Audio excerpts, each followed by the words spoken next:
For the first time in years, hope flickers in the Middle East. But can this fragile ceasefire hold? Here's everything unfolding in real time as global powers rally behind a historic peace deal. EU steps up. Monitoring mission restarts at Gaza-Egypt border. In a critical move to bolster the ceasefire, the European Union announced it will reactivate its civilian monitoring mission at the Rafah border crossing between Gaza and Egypt starting Wednesday. EU Foreign Policy Chief Kaja Kallas called it a vital step to sustain the truce, praising the initial release of Israeli hostages as a major diplomatic victory. Peace in Gaza will be extraordinarily complex, Kallas conceded, a stark reminder of the challenges ahead. Global reactions. China welcomes hostage release. Iran snubs summit. China cautiously applauded the hostage release, with Foreign Ministry spokesman Lin Jian urging all parties to prioritize regional stability. Iran, however, rejected an invitation to the Gaza Peace Summit in Egypt, with Foreign Minister Abbas Araghchi citing U.S. threats and sanctions.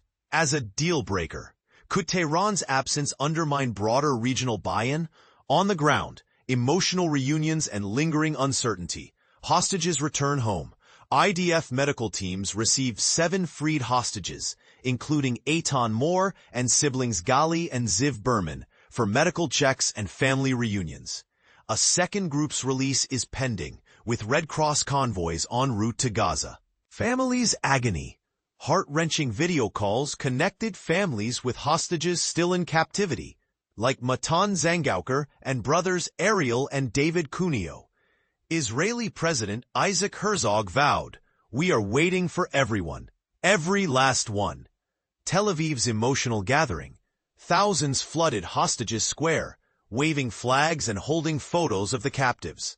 The crowd erupted as updates confirmed the first releases. Trump's high-stakes Israel visit. Diplomacy or drama?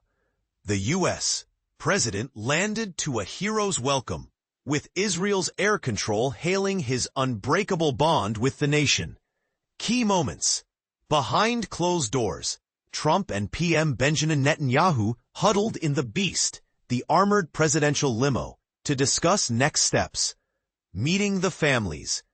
Trump headed to Jerusalem to address hostage relatives and the Knesset, calling this a very special time for peace. But critics question, is this about lasting solutions or a political victory lap? Egypt's honor. Trump will receive Egypt's highest civilian award, the Order of the Nile, for his mediation, a move that sparked debate over whether credit belongs solely to the U.S. The human toll. Names, faces, and unanswered questions. Hamas published a list of 20 hostages slated for release, including Eviatar David, 24, seen in a harrowing Hamas video earlier this year. Alon Ohel, 24, a pianist abducted from the Nova Music Festival.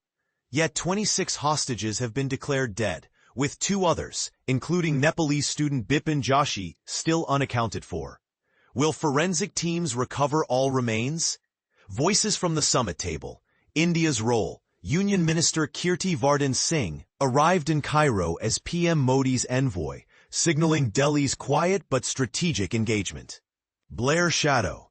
Trump floated ex-UK PM Tony Blair for a Gaza Board of Peace, but admitted his Iraq war baggage could be divisive. Should past conflicts disqualify peacemakers? The big picture. A fragile win. While Israeli military chief Lieutenant General Eyal Zamir declared victory over Hamas, the road ahead is fraught. Egypt's warning. Humanitarian aid must flood Gaza to prevent backsliding. Hamas's leverage, with 1,900 Palestinian prisoners set for release. Hardliners on both sides could derail progress. So we ask you, is this ceasefire a turning point or just a pause in a cycle of conflict?